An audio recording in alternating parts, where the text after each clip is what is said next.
right, I as a powerlifting coach almost never use RPE. So first, I routinely use it on accessories. It's a lot easier to use on accessory. People have much less mental attachment and much less likely to go off program and overshoot. Also, a lot of times RPE isn't the best way to describe things on SBD because sometimes you're doing back offs or even like a week one top set. It's not necessarily an RPE 6, so it gets a little bit too abstract where it's hard to rate the RPE. And a lot of times coaches will do things where they're like, oh, RPE 6. They don't actually mean that you have 4 reps left in the tank.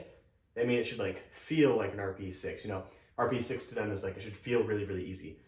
So accessories, if you're always going pretty heavy on accessories, you know, RPE 7, 8, 9, 10, it's pretty easy to just get some videos of that. Be like, yep, that was an RPE 9. It's very clear you had about 1 rep left in the tank. Easy peasy. New variations. This one is also, actually one more thing. These are gonna vary a lot less. Worst case, like you're supposed to do a set of 5 and it's supposed to be an RPE 8 on the squat.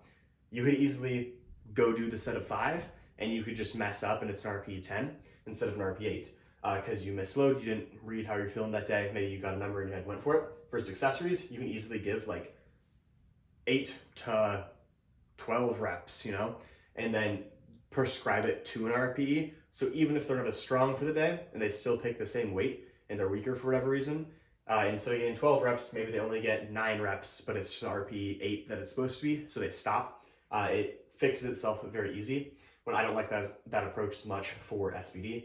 The other time is going to be new variations. So like if it's a sumo puller, for instance, and they're not just doing like a pause set, they're doing a conventional and they don't have any data at all recently pulling conventional, that's the time I'd give an RPE.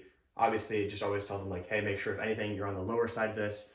And even if it's a little bit overshot, it's not a huge deal. Give them some numbers in mind.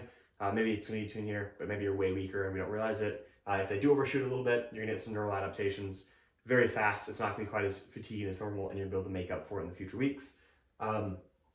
So first, what do coaches really do? We're just trying to, besides technique and everything, programming wise, we're trying to find the correct stimulus that's going to make you stronger. So we're manipulating all the variables, frequency, volume, intensity, variations, all that kind of stuff. And basically a big problem I have with prescribing RPEs is there leaves a ton of room just for the athlete to wiggle around and mess up the stimulus week to week. It's not going to look how it should. And even if you have the perfect stimulus, just interpretation on the athlete's part is going to skew things a lot. Obviously, RPE can be a great tool, so I will talk about that. But I'm not trying to take us back to the stone age of powerlifting or something. I think RPE is great in some instances. But then also, we're just trying to minimize as much athlete error as we can, especially if you have new athletes, which a lot of my athletes are newer to the sport. They're not super great at rating RPE, or it's really easy to get in your head and make emotional decisions. You don't feel super good, but I have to take a certain number because I don't know. And those are obviously things that you should still teach your athlete, and they should learn over time. So you can give them, you know, say you're like, oh, 85% for a triple. They hit the triple, and they can practice prescribing or writing down the RPE after, and you can tell them if it looked right before just like doing that process before they even know what RPE is, right? If you have them start with the 85, when you say, hey, give me an RPE 7, and they hit 92%, it's like an RPE 9. They're like, I think it was an RPE 7, I don't really know. You're like, nope, you can just avoid the whole process and not give them RPE until they're mature enough to make the good decisions and they can accurately rate it. And even at that point, if you've been working with them that long, your training is going to be dialed enough where you have a system that's working without it. RPE alone is super lazy coaching. I think a lot of times people can give like an RPE, and then maybe like a small range, so a big range. You just have stimulus issues. I'll talk about that more in another video. But basically, I think that's smart. I know like Marcellus does that. That totally makes sense, especially for more advanced athletes. But if your coach is just giving you like no range, not like, hey, you might be around here, even if you're super advanced, they don't give you a range where they want you to be, that's just super lazy coaching. Your coach does not care about you. Pacing, this is the biggest reason as well. Your athletes are just going to make better progress. You're still having RPE in mind when you program things, right? So you're programming, say that 85% for triple. You're like, for this athlete, they're actually pretty good at reps. That's like a 7 rep max for them. This is going to be around RPE 6 then. Or some athletes aren't like great reps. You're like, this is going to be around RPE 8, right? So you still have that stuff in mind, but it just avoids so many issues. So pacing is the biggest thing that I hear, not just from my friends that they're making mistakes, and that their coach corrects, or from friends of mine that are coaches that are like, oh, my athlete messed up this block. It's a pacing issue. It's just always pacing. So let me give a couple examples. Now people are like, oh, their block didn't go well because they need to learn how to pace things better as a coach. So like they were too aggressive in their first couple weeks, and that just burnt them out for the other later weeks, right? Or an example, like an athlete could say, oh yeah, I got too fatigued by the end of this block. My coach told me that this is how they want me to pace my secondary day. And they had no context for that prior. That's not an athlete error. It's only an athlete error if they know the expectation, you have numbers written down on the sheet, and then they deviate from the program then, or at least a range with an RPE. A lot of times people are just like, hey, RPE 5, 6, 7 in weeks 1 through 3 on your secondary day. An athlete's hitting a true RPE 7. The coach is like, oh, you messed up that block. Actually, it should be like a whole 100 pounds less. Super common. This is literally almost the only issue I hear from other coaches all the time and other athletes. Or like, they're like, oh, they didn't know what jumps to take week to week and they overshot. I'm like, why didn't you tell them what jumps to take week to week? That's just super lazy coaching. I will also say with that, even if you're giving your athlete like the RPE 6 and it's just like an RPE 9, giving them and that's still on them, of course, giving them some sort of range just avoids that issue entirely. Usually what I'm doing is I'm giving like I said, I'm having a number in mind, like kind of a percentage, how good they are at reps, and RPE in mind. I prescribe it to them based off their current strength, because sometimes people come to you and they're just way weaker. They're not actually at their all-time best. Try to look at some recent numbers. And then based off of that, we can obviously adjust week to week. But I find that like experimentation period is just so much shorter than if you're like, okay, we're trying to find this perfect stimulus, this golden microcycle, whatever, this golden repeatable block or macro cycle. And you're like, here, I laid it out. I think this is going to be really good. In the first block, you go, okay, well, you got way too aggressive. Your week 2 is super high RPE, then week 3 started to sputter out. You cooked by week 4, didn't work out. Let's try to run it again. You make that improvement. Keep in mind, this could be totally avoided. This whole block 1 error that people make all the time could be completely avoided if you just didn't leave it up to them to make that mistake. Then block 2, they nail that part, and you're like, okay, well, actually, there's this other pacing error on this other day. And then finally, it's in like block 3, and you go, okay, they're really good at pacing now. Sometimes maybe they mess it up still because it's, they come in one day and they feel kind of tired. And they're like, oh, I'm kind of tired. This feels heavier than normal. And they take off a whole red or something. And then that's changing the stimulus so much. It's not going to go perfect that week, most likely. If it is, then your programming is probably off, but you should learn from that. However, totally lost my train of thought there. But then it's like 2 whole wasted blocks and still a ton of errors instead of like just skipping that entire period. Because in this case, you have to start at block 3 of, oh, okay, now they did everything I wanted to pacing-wise on every day, if they're a good athlete, and it didn't work out well, didn't go super great. So the next block, now we can make adjustments. Okay, went a little better. Okay, the next block, okay, that was perfect. We'll keep that and we'll keep rerunning it. That can be avoided, and you can just skip those entire 2 blocks and not have that be an issue at all. So I have a couple like notes I want to talk about. I already covered that one. It's also really easy for your like I do very frequent communication with athletes. So if they're like, hey, I slept 2 hours last night. I don't know if I'm able to hit the numbers today. And also the numbers aren't usually going to be like RPE 9. So usually they can hit them, but it's okay to be like, okay, like let's take 10 kilos off on the squat and then it moves fine. Or like if it's really super drastic, like maybe don't train. Or the same thing there is like if they're having an issue and they end up overshooting something for some reason and it's way harder, you can and they're fatigued that day.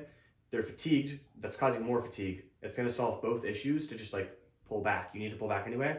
I prefer dropping sets. So normally they have like say 4 sets. I'm like, okay, drop it back off. That makes up for the fatigue issue, and it also self-corrects the programming going forward as well. If it's like very drastic for some reason, rarely the case, but like sometimes it does happen. I had an athlete had a rough deadlift day today because we just started recently. Pretty easy, just like, hey, you had 3 sets, that RP was a lot higher than it was supposed to be. Just drop the last 2, not a huge deal. You run into those same issues much more with pacing. Like you still have bad lifts. This way you just expedite the process and it makes it way more simple. So there's auto-regulation in these other ways. And a lot of times too, like what I'm looking for in the first block or 2 with an athlete isn't just like, let's run this entire block through and see how it goes. It's like, we're not making impulsive decisions each day. But like you run a whole week, like, okay, interesting. See how the next week goes. You run like the second week usually. I'm like, okay, bench went super great. We got something going there. Let's just see it out.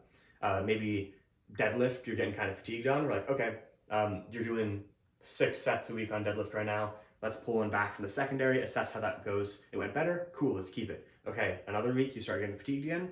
Okay, let's pull back another. Maybe now that works. Or like on squat, maybe you're not feeling good enough. We add a little bit in, see how it goes. Maybe that actually didn't work, and so we go the other direction. We drop from our original starting point, and then maybe by that point, bench is starting to get underworked, and so you add something, and that works. But like, it's more so not just wait an entire block. Like, you can pick up on these things way faster, and have a lot of data by the end of that block. What else here? Outside variables, already talked about that. Dialed program. Yeah, also like the RPE thing, like if you need to use RPEs because it's auto-regulation and you are, your performance is varying so much day to day, they're like, man, this needs to be an RPE 6. It's a really good thing that my program has an RPE 6 in it, because on a good day, like last week, that would have been 405. But today, that's like 355. That's just a huge program error. My athletes also, they have very dialed in outside variables. Like, they're not just like not sleeping for 2 nights. The worst case, they lose a couple hours of sleep. Hydration wasn't great, but they're still like within like 1 RPE of their strength generally.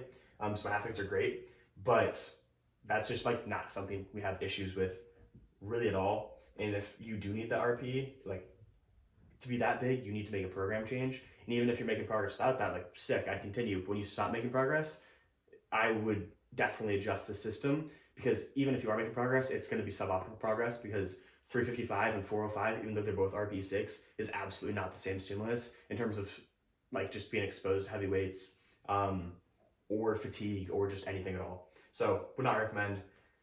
I think that is pretty much it for that. But I also wanted to mention, this worked so well that in my last like year of coaching, I've counted up how many times I've had athletes overshoot. I'm not talking about week 4. I'm not talking like, oh, they're going for PR this week, and I maybe said, hey, let's go like 500 to maybe 510 if you're feeling super good in your deadlift triple, and they load up 520 and only pull it for a double PR, but they felt really strong. They missed the triple. I'm like, okay.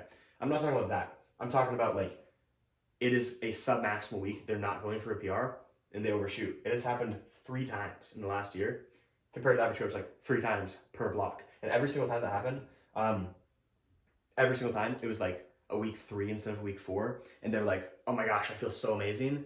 I am just going to send this milestone PR. I hit my first 3-plate bench. I hit my first 550 squat or something like that. It's not an instance where they feel really bad and it's like super overshot or something, or they just like disregard the RPE, or it's supposed to be the RPE but they mess up. It's legitimately just, I feel extra good.